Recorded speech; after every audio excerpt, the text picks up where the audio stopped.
2 metre ஒரே மலையாக எவ்வளவு பச்சை பசையில் இருந்த மரங்கள் எல்லாம் எப்படி காஞ்சி கரைந்து போயிட்டது. போன எல்லாமே எப்படி நல்லா அழகாக இருந்த மரங்கள் எல்லாம் கலர்ஃபுல்லாக எல்லாமே கொட்டி மொட்டை ஆயிடுச்சு. மழை மழை மழை ஒரே மழைக்காலம் தான். இன்றைக்கு 2ஆம் தேதி நவம்பர். பாருங்க இந்த பல்கனி எல்லாம் எல்லா மரங்களும் இதாகிடுச்சு. எல்லாம் உள்ளே எடுத்து வைக்கணும்.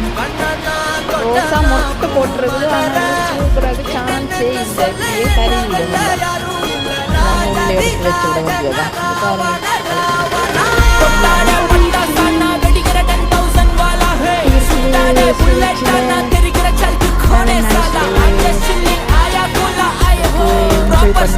Sunday, relax Sunday.